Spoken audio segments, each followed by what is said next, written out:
All right, we're at the Sydney Knife Show 2022, and we're here with Francois, or Frank, if you prefer. and it's your business, Yandiwa? Yeah, Yandiwa has been created in 2014, 2015. Yep. Actually, we started with wood, Yep. which is part of our business. Started carving wood, making like bowls and boxes, jewelry boxes.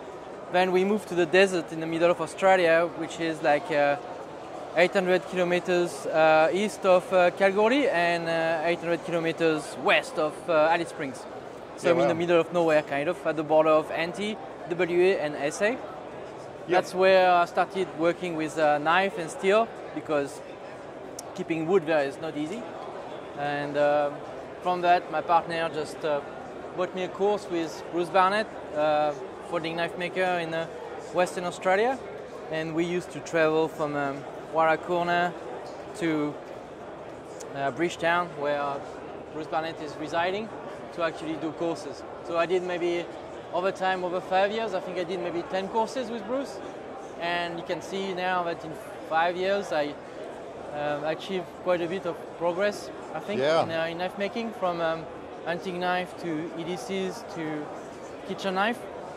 So I also, with Bruce, learned how to do Damascus, Sanmai, and I stole from him a few patterns. Like you can see the kitchen knife patterns, the utility patterns, the hunting patterns. Right now we live in Alice Springs, so I keep making kitchen knife for the market. I keep making hunting knife for the station owners and farmers around Alice Springs, and I also do stabilization for wood and also materials like cow bones, and what else we do? A bit of everything. My partner is, I'm lucky enough, she can alleviate the work of working with leather by doing all the leather work for us.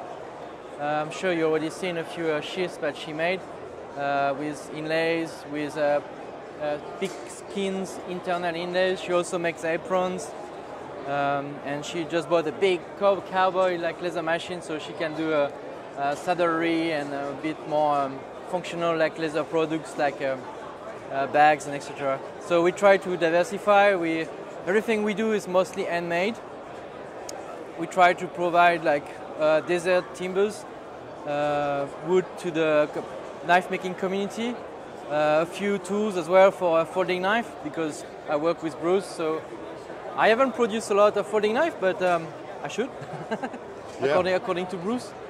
And what else to say? No, it's trying to keep diversified. Maybe in a few years, I'm also trying to achieve the journeyman smith. I just finished my testing with Sean McIntyre's in Melbourne, and hopefully next year I might try to go to the States to do the journeyman smith to get the GS. On the long term, we might immigrate back to France, where I'm originally from, as you can tell by my accent, and just to create maybe a school in the south of France, where I'm from, so I can keep stabilization and for the wood, and keep making knife there in France. In France, I suppose that we will make more folding knife, because French legislation is more orientated towards folding knife rather than fixed blade. Yep. Maybe keeping going in the kitchen, I am not sure. But the story behind Yandiwa, I should have started this way. It's we work with Aboriginal people. We are both archaeologists from trade. We met at the University of WA, just sorting some shells for an excavation, I mean whatever, around James Price Point at the time. And why I'm talking about archaeology is because the word Yandiwa, the Yandi used to be a basket. That's how I started making knife, by being interested in wood, in the handle part. Some people start from the steel, I started from the handle.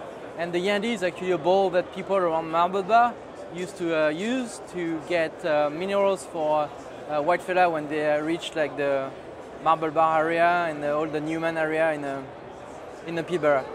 And so therefore we associated Yandiwa and WA, despite the fact that now we are actually living in the NT. We should call that Yandi NT. Yep. That's it. All right, mate. So Well, thanks thanks for for your interest. No, thanks for your time. I'll let you go though. Cheers. You're right. Oh, good.